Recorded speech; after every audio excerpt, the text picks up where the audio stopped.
Kwidambacho moyo unovawa Tauya kuna Jesu ponesi wedu Nekutenda tovuya kuchishangu chedu Warapawa kaneta sakana kakuwayo Mukuna mata tina komborera Warapawa kaneta sakana kakuwayo Nguwaye kuna mata tenzi oswedera Anetiti kunza wana wachichema Chesetino chisa Amakumbo ake Warapawa kaneta sakana kakuwayo Mukuna mata tina komborera Warapawa kaneta kaguwayo nguwaye kunamata apo wanoyedza toisa kuna tenzi anobatsira nemoyo wekunzvira obvisa chinetso orapa wakaneta zvakanaka kuwayo mukunamata tinokomborerwa orapa wakaneta zvakanaka kuwayo panguva yemnamato tinofusimira chikomborero zvese tinozviwana mukusimbira iye hakuna dambudzo orapa wakaneta zvakanaka kuwayo mukunamata tinokomborerwa orapa wakaneta zvakanaka kuwayo. Ndokukwasai mese muzita raJesu. Mufaro wangu kusangana nemi panguva yekuverengwa kweshoko raMwari. Ngatinamatei. Baba vari kudenga, mangwanana akanaka, tokutendai nekutichengeta. Takuverenga shoko renyu, uyai mumire pakati pedu, mududzire sezvamungafadzwa nazvo muzita raJesu. Amen. Zuva ranhasi ndine chidzidzo chinokosha chatafunga kuisa pamberi pedu kuti Mwari vataure nesu, vatiropafadze. Musoro wenyaya unonzi kufamba naMwari. Kufamba naMwari.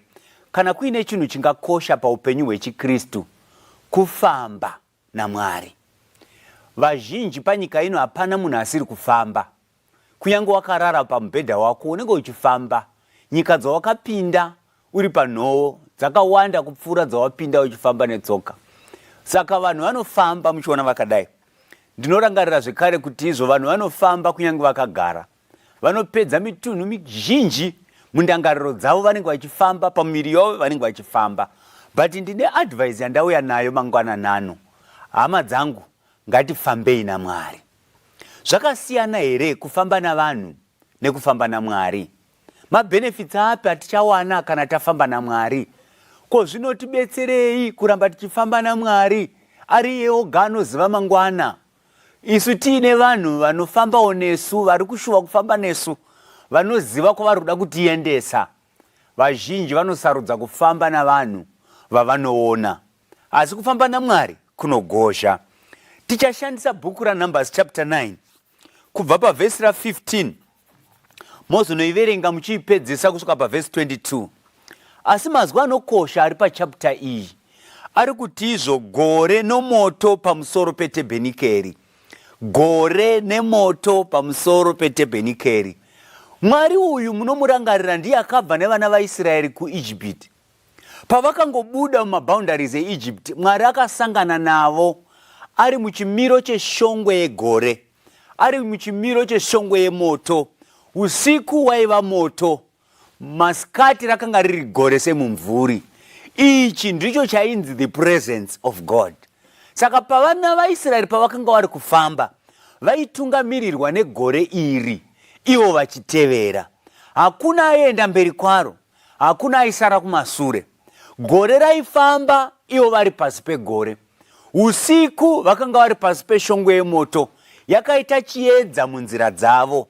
Masikati vari pasi pemumvuri wepresence yaMwari.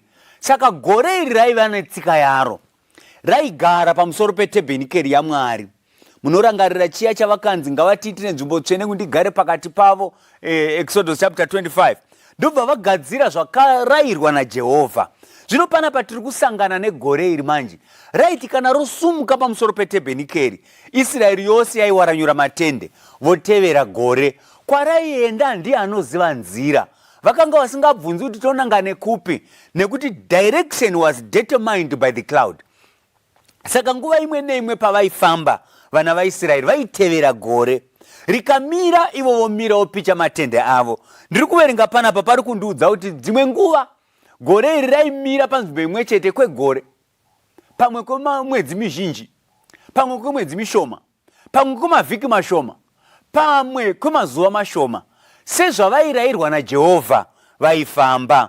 Mazuva anokosha andoda kuti mutakure pachapita iyi, anoramba achitsimbidzirwa. Sezvavairayirwa naJehovha vaifamba, sezvavairayirwa naJehovha vaipicha matende avo, sezvavairayirwa naJehovha vaiwaranyura matende avo, sezvavairayirwa naJehovha vaisumuka, sezvavairayirwa naJehovha. Pavhesi ra20 pari kunzi dzimwe nguva gore raigara pamusoro petabhenikeri mazuva mashomanene, gare gare rosumuka. Saka ivo vaitevedzera zvavakanga varayirwa naJehovha. I can imagine vamwe vacho vanga vasati vapedza kupitsa matende avo, but gore rakutosumuka.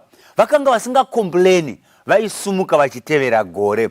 Inzwai hama dzekutenda, upenyu hwataakurarama mazuva ano kwakuda vanhu vanofamba naMwari, vanofamba vari pasi pegore. Zvinorevei kuve pasi pegore? Pane mazwi matatu anokosha.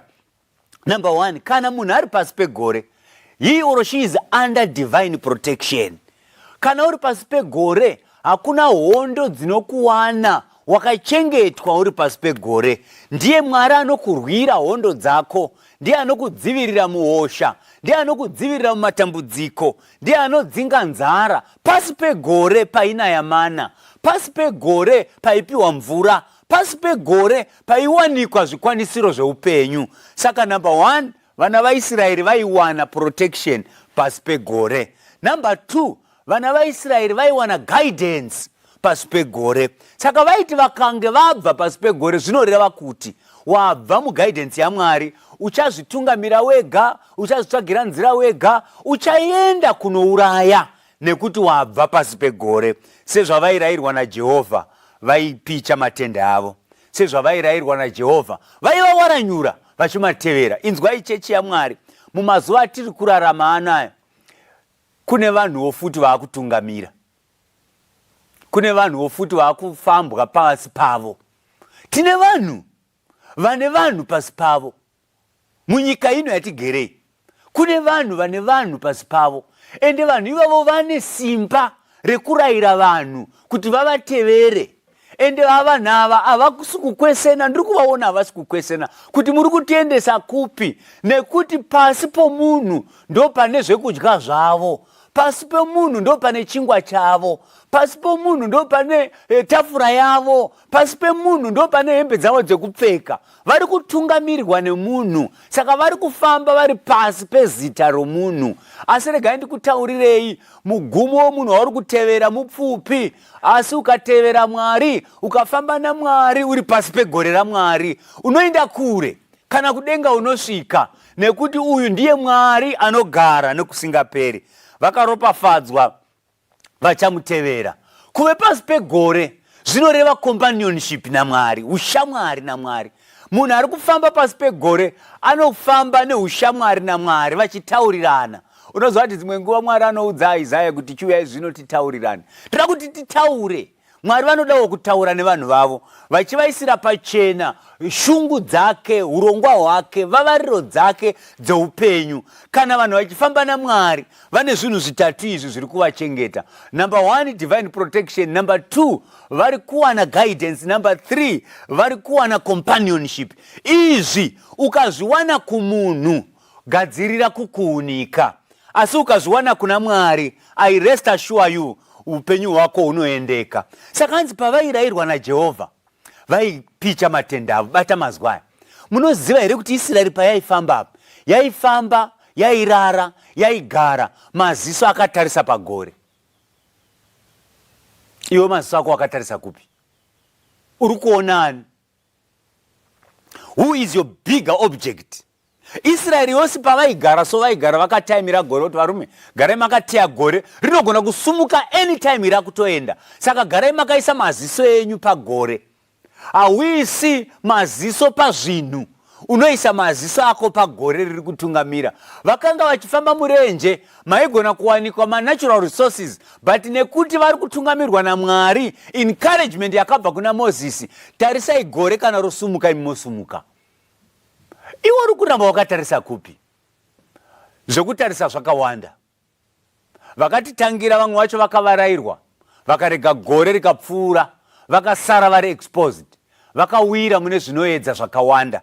But pana patiri kusangana naIsraeri ichitungamirirwa negore. Maona system yaMwari kunaka kwayakaita.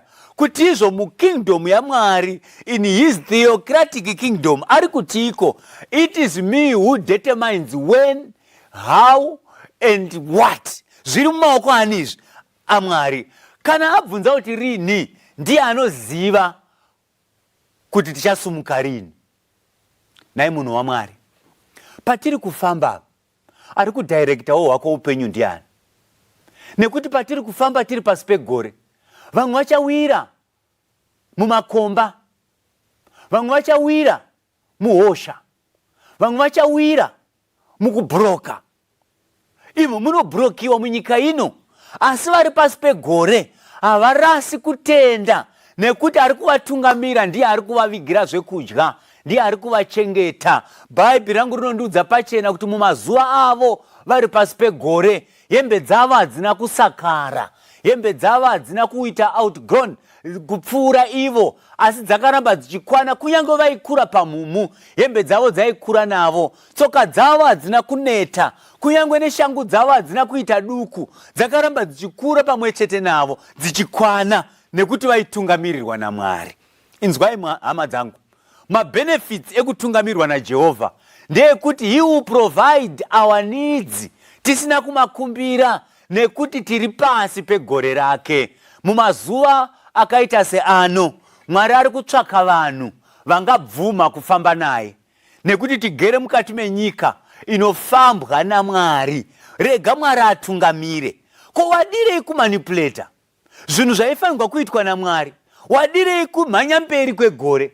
Pane vazhinji vanoda kubatsira Mwari, vachakuunika, vada kuchuzira direction yeupenyu kuti Mwari agozotevera kwavanoda. Rega ndikutaurirei hama dzangu, gore haritaurwi naro, iro ndo rinotaura nevana vaIsraeri. You cannot advise God paupenyu huno. Madecisions ezvinhu zvakanzi izvi ndezvaMwari. Aiwa, siyira Mwari munhu washe.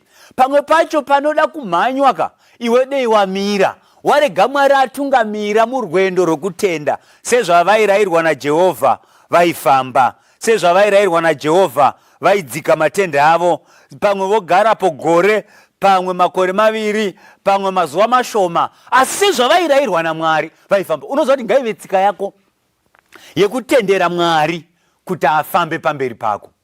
You are going to enjoy upenyu. But ukatendera vanhu kuti vafambe pamusoro pako nepamberi pako, vachakutungamirira munzira dzinoparadza.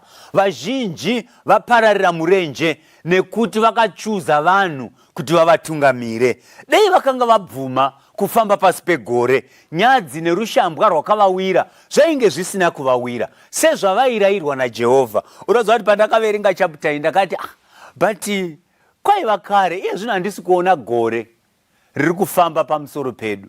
Saka ndichafamba sei naMwari uyu?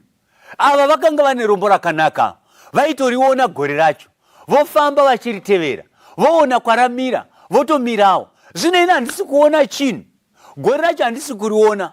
Ndiri kufamba pasi pegore ripi? Mwari haasi kutaura neni, kana nenzira ipi, kana nenzira ipi. Fambai neni kubhuku ravaKorinde wokutanga chapter 10. Tinzwe Paul achikota same chapter, achitsanangura pamusoro pekufamba naMwari pana vaKorinde wokutanga chapter 10. Anotizwa kubva pavhesi 1, nokuti handide hama dzangu kuti murege kuziva kuti madzibaba edu ose akanga ari pasi pegore. Hallelujah.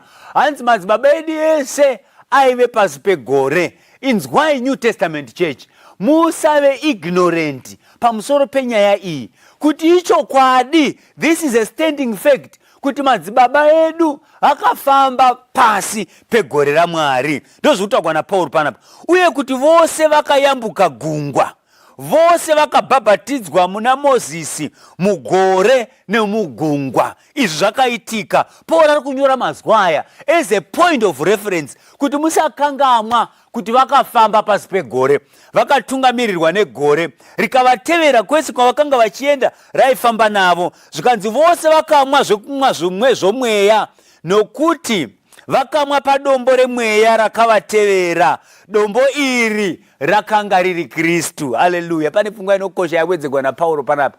Hanzi pavaifamba mudenga vaitungamigwa negore, mumashure mavo vaiteverwa nedombo remakore, the rock of ages. Ndo riri kunzi dombo iri raivatevera. Kana kwaita nyota ndo raiburitsa mvura vomwa. Dombo iri akanga ari Kristu. Regai ndikutaurire hama dzangu upenyu hwechikristu zvawakaita. Gore riri kufamba mberi kwavo rakanga riri Kristu. Dombo riri kutevera mumashure mavo rakanga riri Kristu. Saka ndi Kristu pamberi, ndi Kristu mashure mangu, ndi Kristu parutivi rwangu, ndi Kristu parutivi rwangu. Hakuna chandinotya, ndiri kufamba naKristu. Saka hanzi vose vakatungamirirwa. Asi Mwari, pavhesi ra5, asi Mwari haana kufadzwa nevazhinji vavo, nokuti vakaparadzwa murenje. Teererai Israeri, patiri kufamba naMwari hatizi tose tichafadza Mwari uyu. Hongu vaipisha matenda avo, hongu vaiwaranyura matenda avo, hongu vaisumuka gore, but pane vaisumuka in disobedience, pane vaisumuka in obedience, pane vaisumuka grudgingly. Pavakanga vari kuita zvose izvi, Mwari haana kufadzwa navo. Pavaive vachifamba, God was not happy with some of them.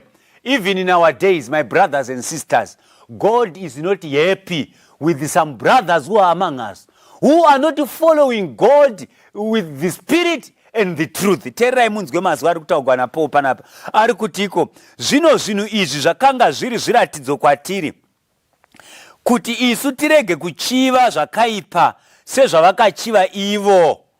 Izvi zvinhu zvakanga zviri zviratidzo kunani kwatiri, kuti tirege kuwira mumisungo yavakawira ivo vakatitangira. Teererai chechi yaMwari, vakatitangira kunamata Mwari uyu vane mamistake avakaita. Zvinofanirwa kuve zvidzidzo kwatiri. Isu takasvikirwa nemazuva ekuguma, tirege kudzokorora mamistakes avakaita, maerrors avakaita, tirege kumadzokorora. Hama yangu, dzoka pasi pegore nemwoyo unorevesa. Ufambe naMwari, usafamba navanhu. Usachiva zvenyika. Hanzi vamwe vacho havana kufadza Mwari, nekuti Mwariwo shuwa haana kufadzwa navo, nekuti vane misikanzwa yavakaita. Rega ndiitsvage misikanzwa iyi. Vhesi ra7, imi regai kunamata zvifananidzo sevamwe vavo, sezvazvakanyorwa zvichinzi, vanhu vakagara pasi pakudya nokumwa, vakamuka vakatamba. Inzwai mazwi ari panapa. Rangarira musi uya musikanzwa yaAroni. Mozisi wakwira gomo kunonamata Mwari kuti aburuke nemitemo. Aroni wasara wafurirana navanhu kugadzira zvimwe zvekunamata, izvo zvekunamata zviripo. Inzwai, vanhu ava vaitove pasi pegore, ndo pavaiveza nekuumba chifananidzo chimhuru chekunamata in the presence of the most high God. Ndo pavanogadzira umwe Mwari wokunamata. Ndosaka Mwari ari kuti regai kuchiva zvenyika ino sevamwe vavo. Ima kutogadzira kachimwe chekunamata paya imi. Hamusi kuzviona here kuti izvo busy yamave nayo, attention yamuri kupa chinhu chiya nemunhu uya yave worship yamakupa munhu. Ndo pari kunzi izvo regai kunamata zvifananidzo sevamwe vavo. Vakazviita murenje vakafira murenje. Mukoma, idzi nharo idzi dzinourayisa. Vakatitangira vakafira murenje, havana kurupedza rwendo urwu, nekuti vakaita nharo vakaramba kufamba naMwari. Mukati mezuva ranhasi ndine rukoko runokosha, kuti kana ndapedza kutaura newe, ndiri kukukokawo kuti inini neweka ngatifambe naMwari. Tirege kufamba navanhu. Hatisiye tsika yekufamba navanhu iyi. Tirege kufamba nezvinhu. Pandiri kutaura kudai ndiri kureva kuti, hama yangu, iwewe hausi kuchengetwa naMwari iwe. Kuchechi tinoenda newe, kuchechi kwenyu kwamunoenda kuya kwakanaka. Pamuri kuendako, sei uri kuenda, but wakasungira zvimwe zvauri kunamata, zvaunoshandisa, zvaunotenda kuti zvinokupa pfuma, zvaunotenda kuti zvinokupa mari, zvaunotenda kuti zvinokupa protection kubasa, zvaunotenda kuti zvinochengeta mhuri yako, zvaunotenda kuti ndo zvinokupa respect pavanhu. Iwe rega kunamata zvifananidzo sevamwe vakatitangira vakafira murenje. Ndauya kuzokurayira hama yangu, kufa kusati kwakuwana, kuti hasha dzaMwari hadzina kuramba dzakavigwa ivo vachimupandukira. Vhesi ratizvo vakafira murenje. Saka rega kuchiva zvakaipa sevamwe vavo. Zvikanzi zvino tirege kuita upombwe. Pavhesi ra8 zvino tirege kuita upombwe sevamwe vavo. Vakaita upombwe vakafa nezuva rimwe, vane zviuru 426. Hecho chimwe chitema chinoitwa nevanhu vari pasi pegore. Vanoita upombwe. Tigere munyika yashata. Kusagutsikana kwazara mudzimba dzemichato. Kuda mari kwaita kuti madhirezi afukurwe.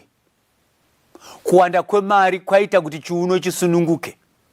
Tiri kurarama mumazuva upombwe wokurumbira, kupfuura kurespekta michato yavamwe.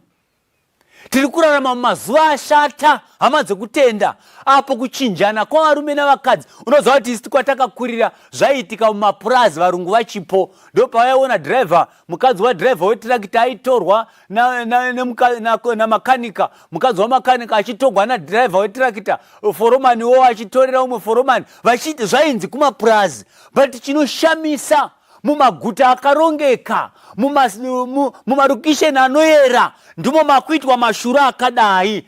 Bhaibheri rasotiyambira kuti vakatitangira, hama yangu, kunamata Mwari uyu, vakachiva, vakaita upombwe, vakafira murenje, vakawanda, vakafa nezuva rimwe chete. Nhasi tiri kurarama mazuva ehosha, but kunyange hosha dziriko, vanhu havahli kuita upombwe. But sei vaive nezvivindi zvakadai? Unoziva kuti ndaifungidzira kuti vekare nevanhasi vakasiyana, pandiri kuona kuti ichokwadi rugwaro runoisa pachena kuti aiwa vakafanana vanhu ava. Handi vai vaita upombwe pasi pegore, vai vakanamata chifananidzo kapasi pegore. Ko nhasi havasi kuzviita here muchechi muimba yekunamatira? Havasi kuchinjana here muimba yekunamatira? Havasi kutorawo umwe here muimba yekunamatira? Regai kuita upombwe savamwe vavo vakaita upombwe murenje. Bhaibheri riri kuti vakaparadzwa nezuva rimwe chete. Vhesi ra9 yobva yati kudii? Ngatirege kuedza Ishe sevamwe vavo vakamuedza vakaparadzwa nenyoka. They tempted God in the wilderness. Bhaibheri riri kuti vakaparadzwa nenyoka. Mwari vakabuditsa nyoka dzinopenga nekuti vakanga vaidza Jehovha. Unoziva kuti vakamuidza sei? Vakanga vamuidza, vakafunga kuti iko kusarudzwa kwaAroni kuti ave muprofita vakanga iri corruption yaitwa naMozisi. Vaifungidzira kuti kushanda saMozisi semuprofita yakanga iri huori. Iye akanga asina kunzadaro. Rega ndikutaurire, Aaron was elected by divine election. Iwe usakwikwidza, usaidza Jehovha. Munorangarira zvavakazoitiswa zvikanziko, iwe Kora, Dhatani naAbhiramu, mucharamba muchikakavara pamwoyo yenyu kusvikira rini? Kana ini ndakasarudza Aroni, ndini ndakamusarudza neimba yake. Iyo vana Kora naDhatani vakatouya vakatiwo tose tiri vedzimba dzaRevhi. But rega ndikuudze, kunyange muri vaRevhi mose, someone was appointed by God for a certain office. Usakwikwidza sevamwe vavo. Vazhinji vachafira murenje nekuda kwekuedza Mwari. Vanoti zvaakasarudza hazvina maturo, vanoti zvaakaapointa hazvina simba, vanoti maelection yaMwari haina kunyatsoona zvakanaka. Vanofungidzira kuti ivo vanoona kupfuura Mwari. They stand to advise God. Rega ndikutaurire hama yangu, musaidza Jehovha. Mwari unomutsa nyoka dzinopenga. Oziva kuti COVID, kufunga kwangu, yaive imwe yenyoka dzinopenga. Ende iyo yakangouya ikapfuura. Economic hardship, imwe yenyoka dzinopenga. Vamwe mavari kubudira, iwe ndio mavari kubroka. Pamwe pacho imbosechawo kuti hauna kuedza Mwari here ukatumirwa nyoka inopenga. Pandoda kutenda Mwari solution yakagadzirwa. Mwari akavakoka kuti anotarira nyoka yendarira anoponeswa. Saka kuponeswa kwaIsraeri yekare nekuponeswa kwedu nekuponesa kwegeneration ichauya kana iriko kwakafanana. Tinoponeswa nekutarisa. Ticherechedza zvinhu izvi. Vaifamba vakatarira gore vakatungamirwa naro. Pazuva ekuruma nekupenga kwenyoka, vakatarira nyoka yendarira vakaponeswa nayo. Kunyange pazuva ranhasi vachatarira Jesu ari pamuchinjikwa, ndo vachaponeswa. Vachatungamirwa naMwari mukati merwendo rwekutenda, ndo vachafara. Saka iwewe usaidza Jehovha, usaita upombwe, usanamata zvifananidzo. Cherechedza chimwe chiri panapa pavhesi ra10. Hanzi murege kung'ung'una sevamwe vavo. Vakang'ung'una vakaparadzwa nomuparadzi. They complained. Unoziva kuti pandaiverenga nyaya yekukomplaina, vakomana ava vakakomplaina pamusoro pediet yavaipiwa naMwari. David achinyora pisarema rake anotiko, vakamuidza murenje umo mavakanga vachipiwa chingwa chavatumwa kuti ive diet yavo, but vakazvidza diet yokudenga. Maovheni ekudenga aibika chingwa chaiburukira kupiwa vanakomana vevanhu, kupiwa sheya yengirozi, but ivo ndo pavakatiko murenje muno hamuna zvekudya kunze kwemana ibedzi. Tinorangarira pataiva Ijipiti, pataidya rikisi negariki. Rega ndikutaurire hama dzangu, don't complain about the diet that God has chosen for you. Paunong'ung'una unorohwa nehosha. Mafaro akatidyisa zvinorwarisa, hosha dzagara munyama nekuda kwekung'ung'una nekuzvidza diet yaMwari. Saka muri kuona here kuti at each stage Pauro achirongedza zvivi zvaIsraeri, ari kusaita zvekare zvivi zvechechi yeKorinde, ari kusaita zvekare zvivi zvechechi yeLaodicea, sangano remazuva ekuguma. Ari kunyatsoona zviri pachena kuti kunyange naivava pavari kuidza Jehovha vari kukakavadzana nekutaura kwaMwari. Namba 1, ndaudziwa kuti izvo vakanga vaita ruchiva murenje, vakanamata zvifananidzo murenje, vakaita upombwe murenje, vakang'ung'una murenje, vakamuedza murenje. Zvitema izvi hazvipo here? Imbotarisa mumhuri menyu, imbomira kutarisa kuchechi, imbotarisa mumhuri menyu. Hapana here munhu akasungwa nezvitema izvi? Hakuna nezvifananidzo? Hakuna neweakness yeupombwe here? Orati imbotarisa pachechi penyu, hakuna here ane weakness yeupombwe?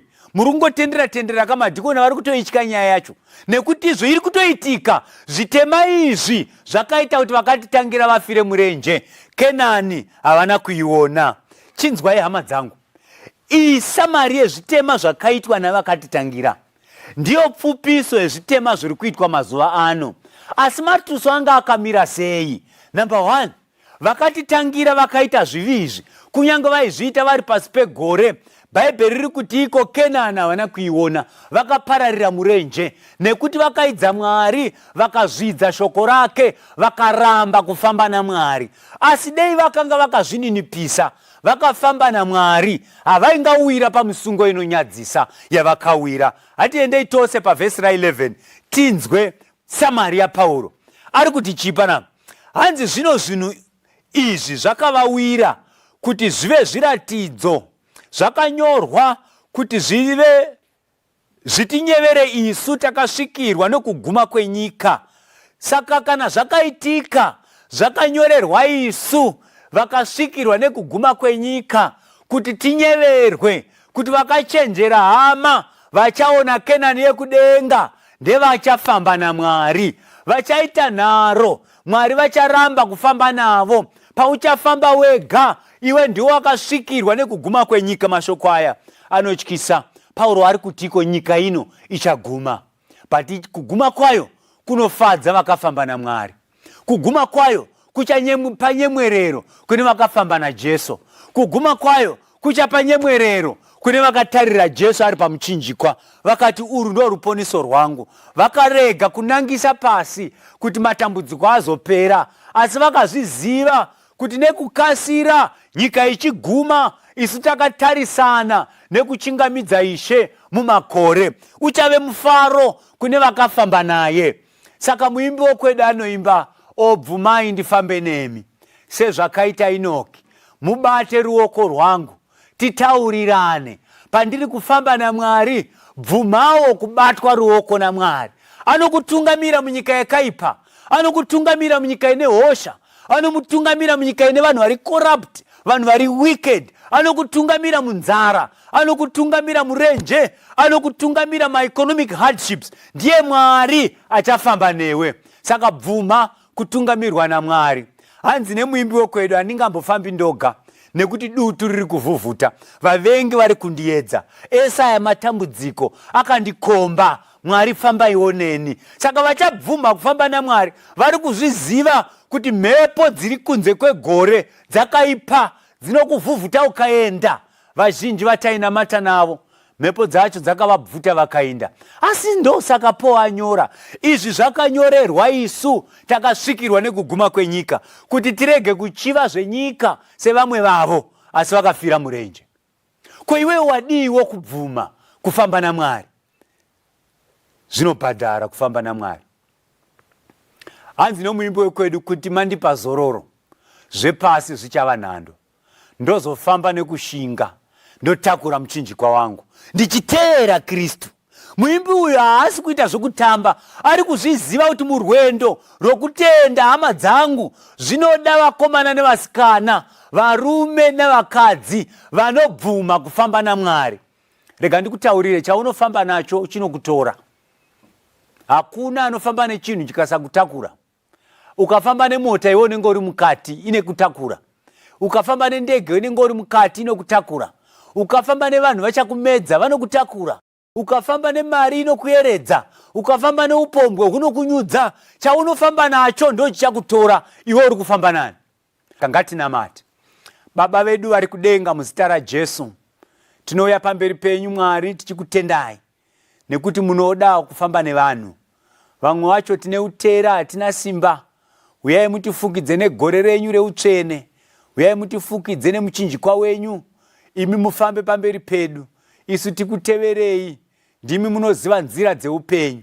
Tiregererei patakapumhuka pasi peprotection yenyu, takafunga kuzvibatsira nedzimwe nzira, asi makatendeka kuti darika munotichengeta.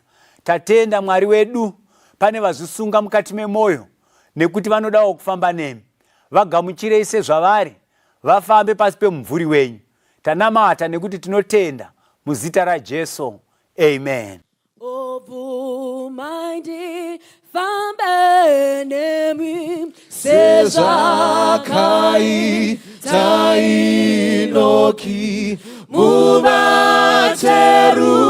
oko rwangu nditaurirane nemi kana nzira yoshaikwa ndibvumei ndifambe nemi handingambofambi ndega dutu riri kuvhuvhuta mirauya kateiwa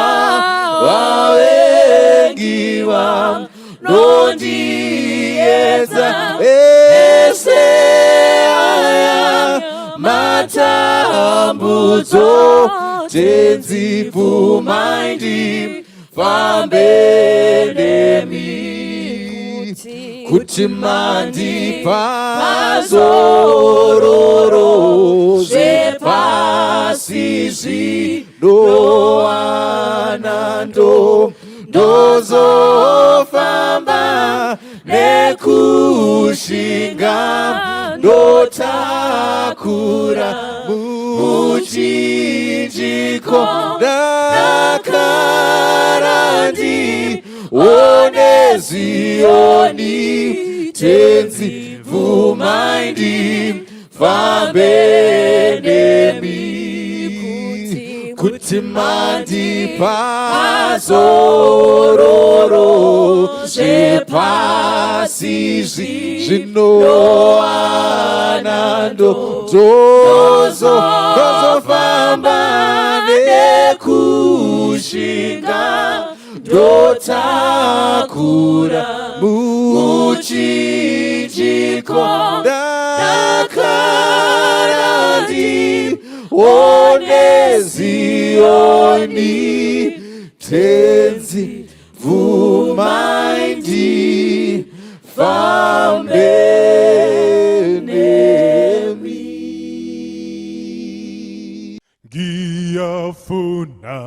lo mlilo wabangwele basendulo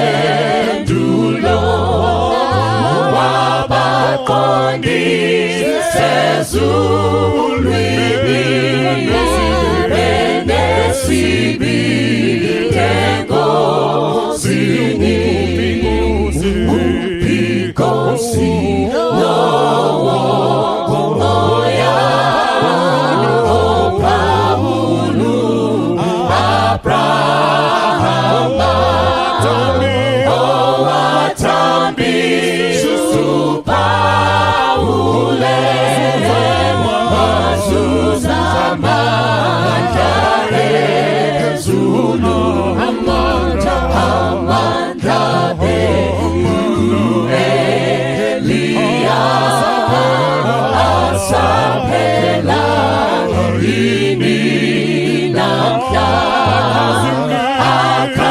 akazimlisa uMoses uJobe wabekezela Nkosi endulo